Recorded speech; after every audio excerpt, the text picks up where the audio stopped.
Listen to the Vibes. Welcome, everyone, to another episode of Listen to the Vibes. I'd like to welcome Zen Benefiel here. He is an author and speaker, podcaster, and we're going to get to know him and have a great conversation. So tell us a little bit more about yourself. Well, Kyle, first of all, thanks for having me. This ought to be a really interesting, neither one of us know each other, so we're going to find some interesting paths to trot, I'm sure. So, you know, it's hard to put me into a thumbnail sketch. I got to be honest. Um, Professionally now, I guess I've got 31 titles on Amazon. Been doing a podcast called One World in a New World for 2.5 years, and just a few subscribers short of 14,000. So I feel a pretty good accomplishment there. The show's basically conversations with professionals all over the world about how they found their inner voice and how they made it pertinent in their outer world. So one of the things we don't do now is we don't talk about what's going on inside of us, right? We're bereft of, we live half inside and half outside. We're bereft of talking about the inside to figure out, hey, well, maybe there's some congruency with others, right? Imagine that. And then I'm also a coach, facilitator, and I a couple of years ago at 65 took on the operations director position for a global peace movement called Live and Let Live. So that's a thumbnail, I suppose. A lot more to go, right? Right.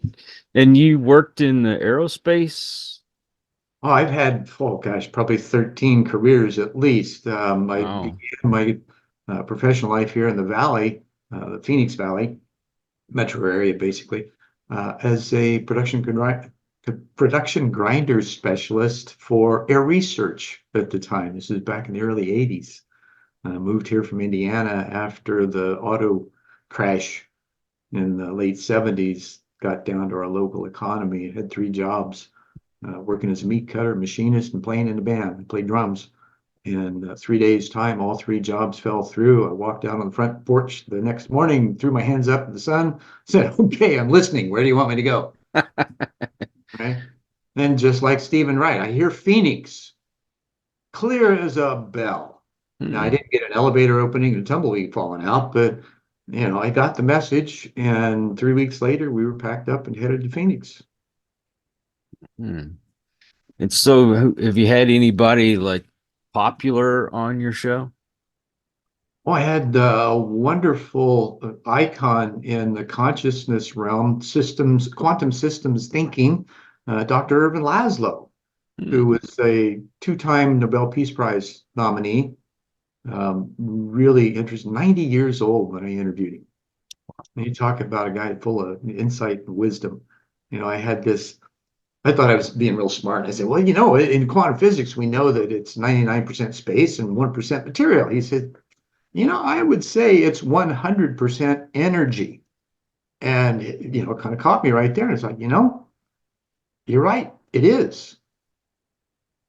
Based on what we know now, all the vibrating strings and all that from the theories we've been given, right? And nothing's material. It's all manageable with how we think and feel, which is surprising. And yet so very true when you start observing your thoughts and behaviors and what effects they have around you and change them a little bit and see the difference, right?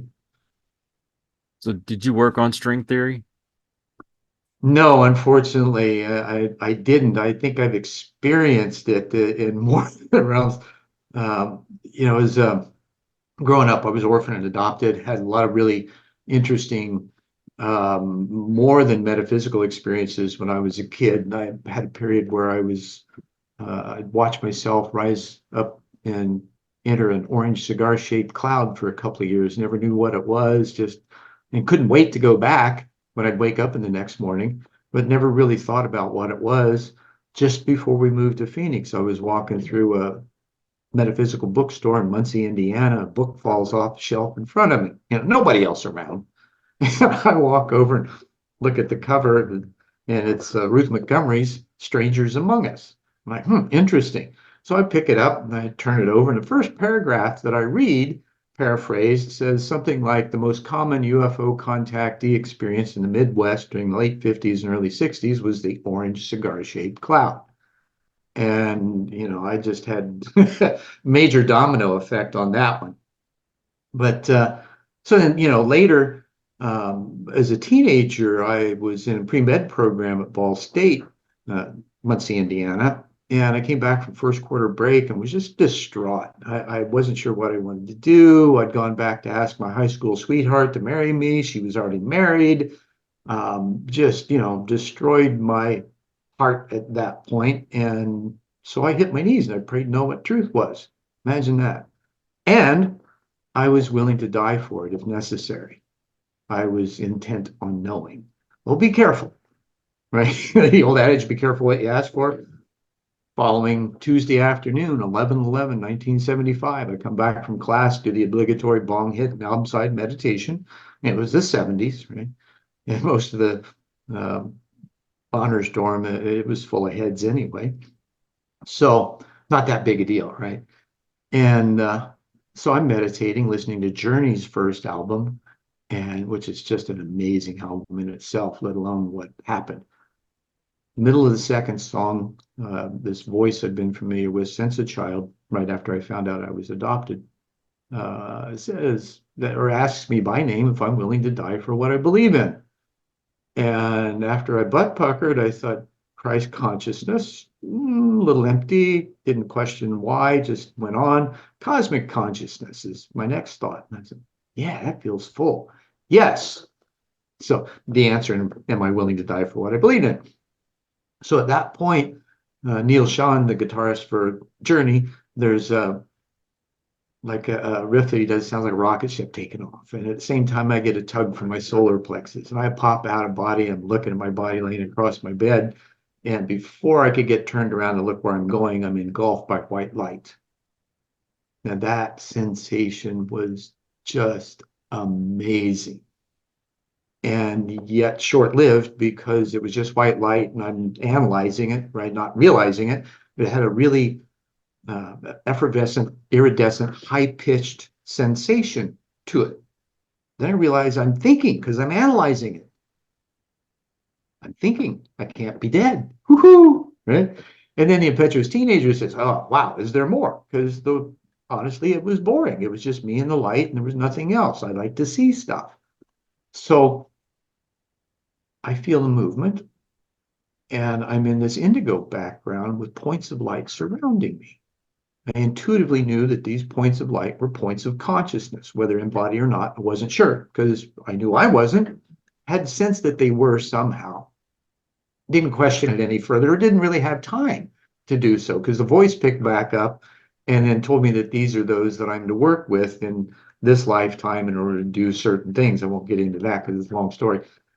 And then at the end of it, I was simply told to trust and allow. And as I felt another rush of energy, I find myself back in my body again, taking a gulp of air, retaining that sensation, and then instantly realizing that we are all cosmic consciousness condensed into form, just unaware.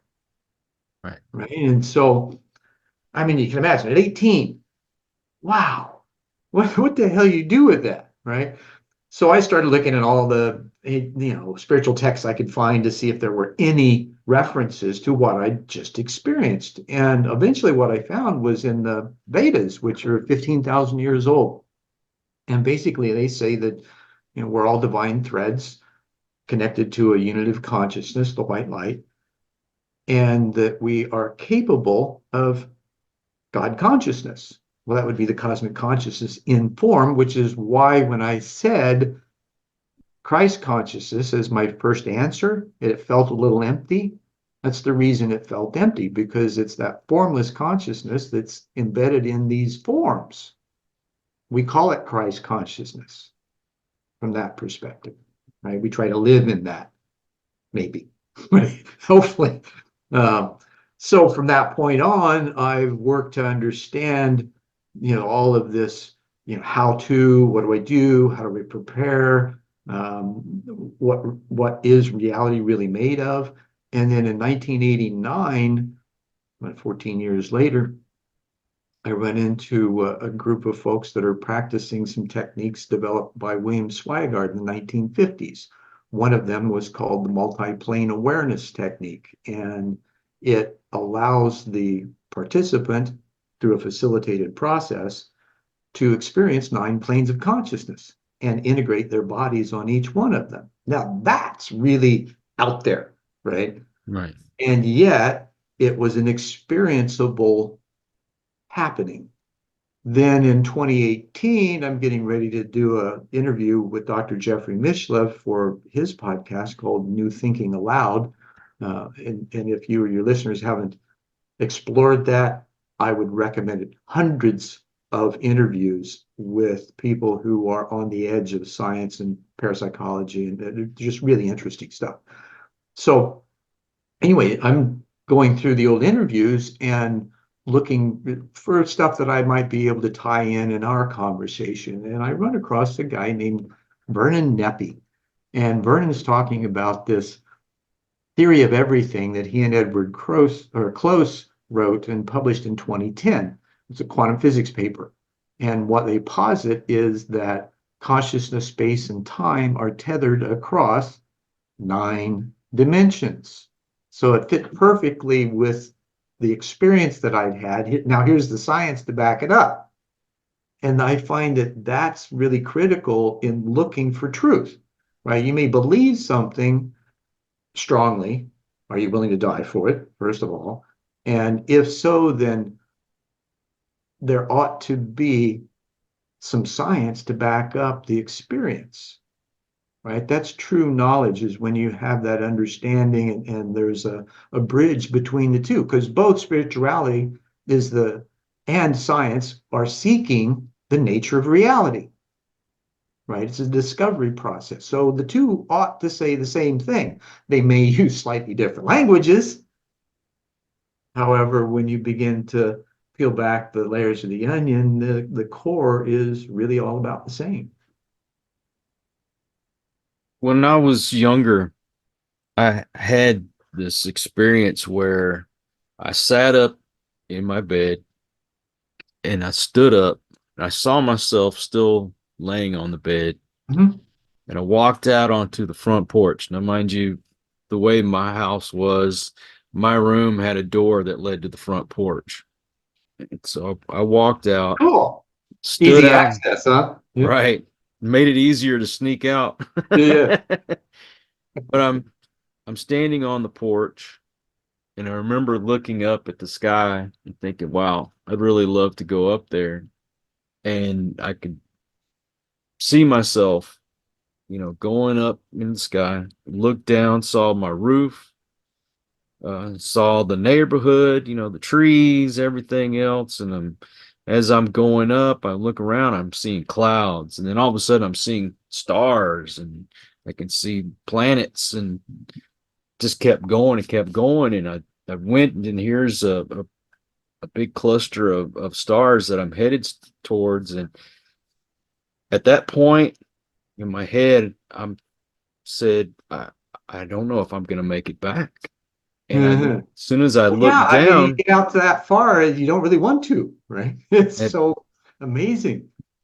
but when I said that, I looked down and I saw it looked like I had some kind of tether attached They to my call it the foot. silver cord.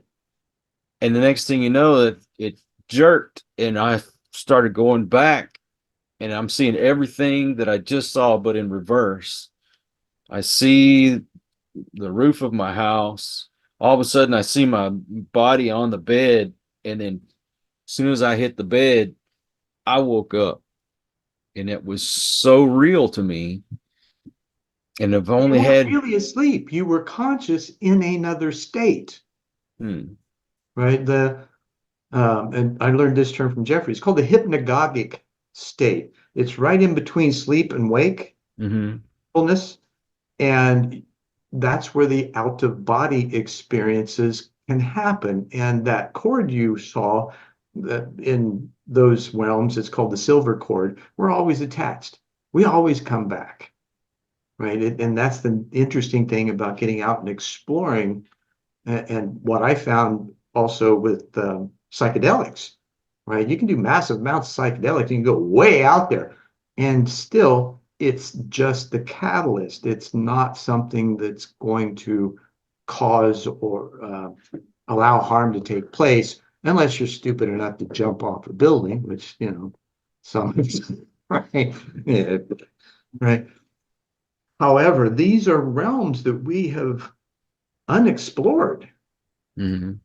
right? And yet they are available. You had an experience of that. How do you explain it? How do you come back and articulate that in any way, shape, or form to others and not have them think you're crazy, Yeah. right? Some people believe me, and some people say I just had a wild dream. I know better because I've had a direct experience similar to that I can relate to, and that's the difference, right? This is why I was talking about there's this inner experience we have that we're bereft of talking about for fear that we're going to be judged, Mm-hmm. right? Well, at my age, screw that. I don't care anymore. I didn't really care when I was younger and I got institutionalized about it. That didn't work. It didn't feel good. And then I had to tell the shrink what he wanted to hear instead of talk to him about what I thought I wanted to talk about in order for him to perceive a miracle cure. They had me labeled as a manic depressive paranoid schizophrenic and had me on 2,000 micrograms of Thorazine a day. Idiots, right? And I was up playing ping pong. Should have been a lump in the corner according to their rules. Ridiculous. So, and I would imagine that there are lots of folks, I almost lived, it's kind of like one flew over the cuckoo's nest, right? It was that when I saw that movie later, it's like, wow, that makes sense. And yet we by and large as a society pretty much ignore that side of life.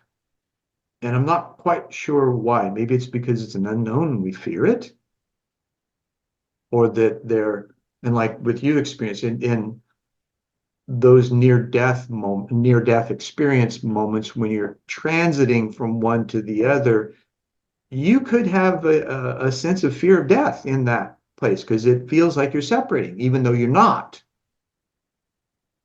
It doesn't sound like you did. However, I've heard many others talk about my very first experience. I was 7 years old, thought I was going to die. I felt myself start to lift out of my body, and oh my God, I'm dying.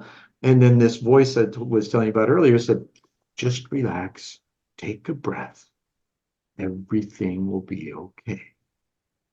And so I did, and then I pop out of my body, and I'm on the ceiling looking back at my body, and then I'm thinking, oh shit, right? And I'm immediately back in my body again.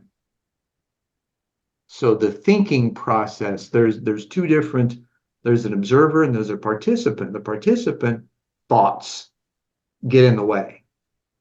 The observer can ask questions without being subjective to attachment to the body, if that makes sense. About 10 years later, I had what I thought was a dream where I had left my house and I went to this. I didn't know these people, but I went to their house. I walked in, saw them sitting on the couch, and they're watching television. And I just started walking around the house, just looking at things. And I don't know why I did, but I looked all Because you over, could, and I right? guess because I could. Yeah. And I walked right in front of them, thinking, y'all can't see me. Yeah.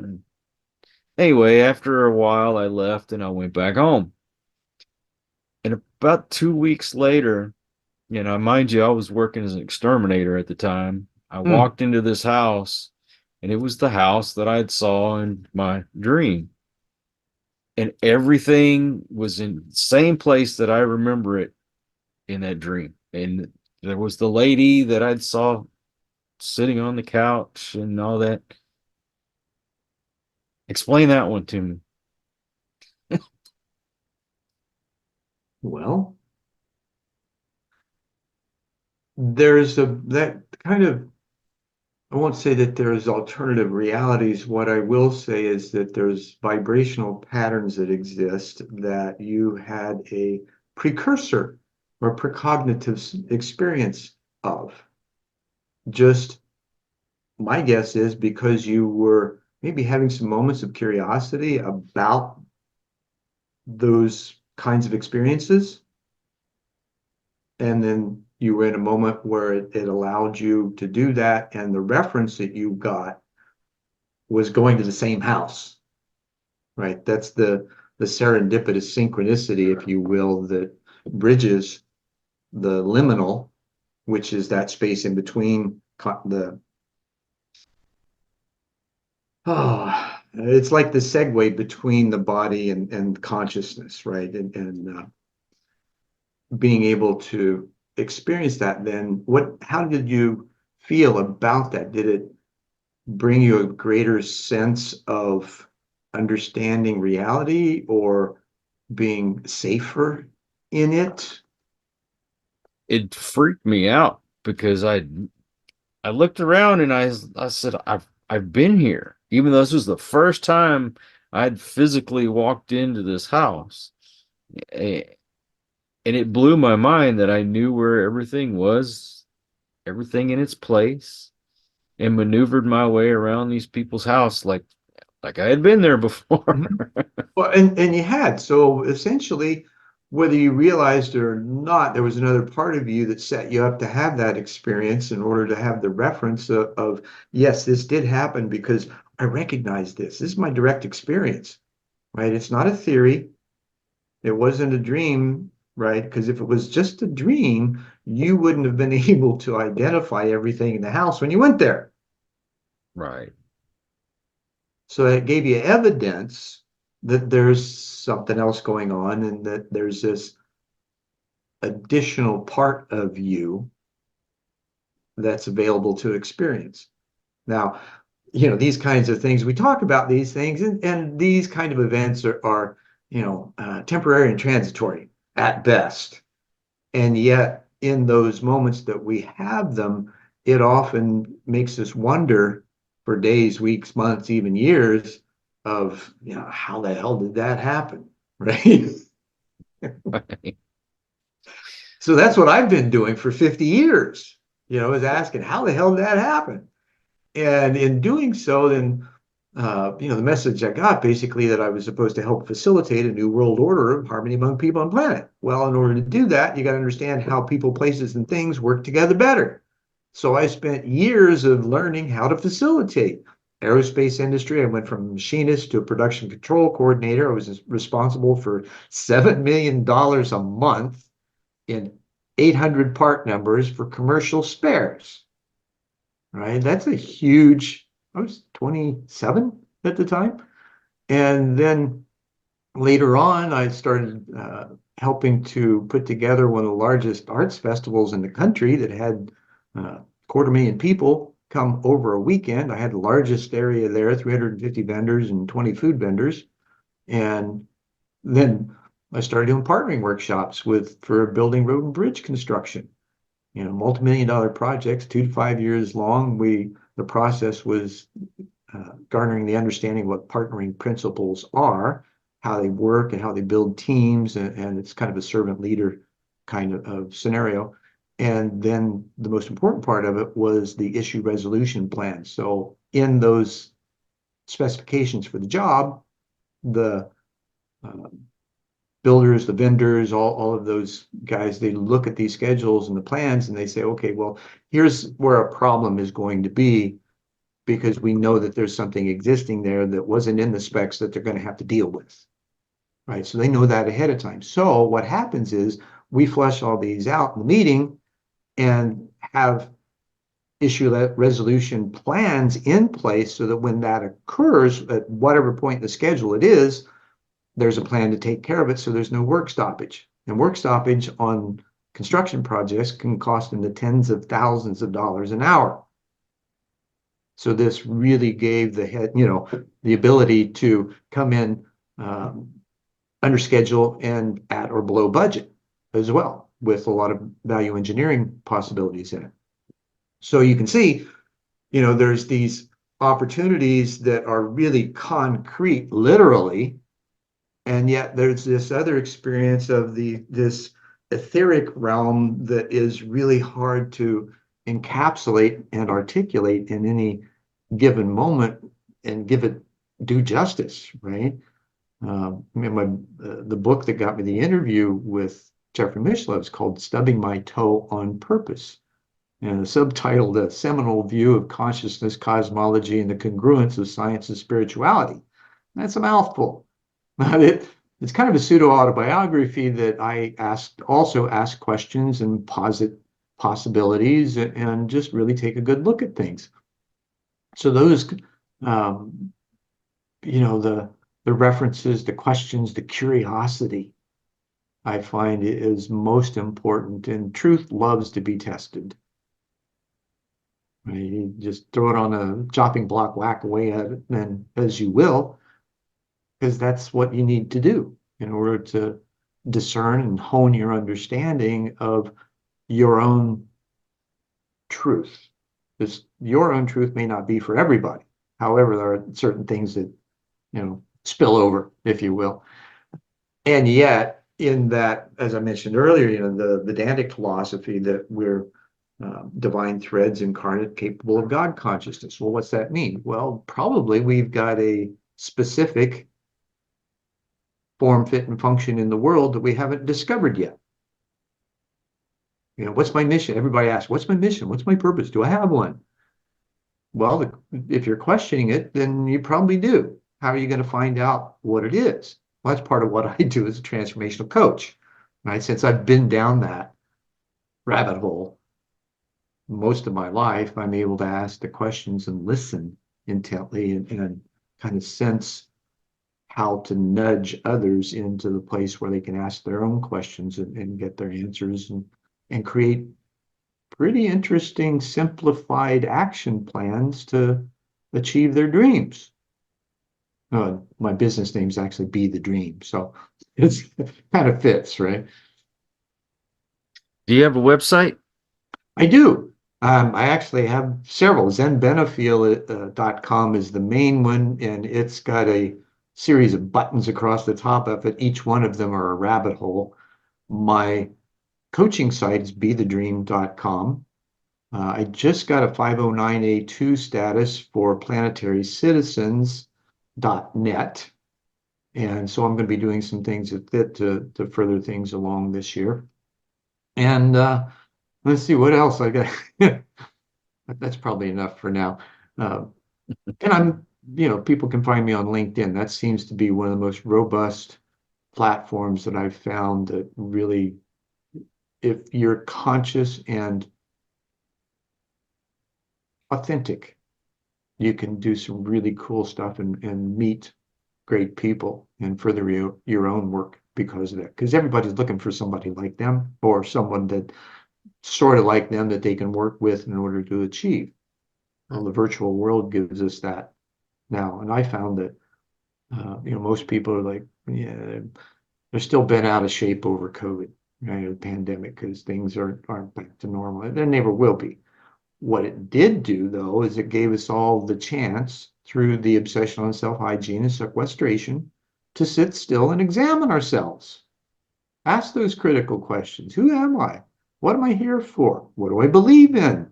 What am I willing to do about it? Those kinds of questions, right? And not everybody did. There were plenty that, did the oh shit scenario and just sequestered and binge watched, right?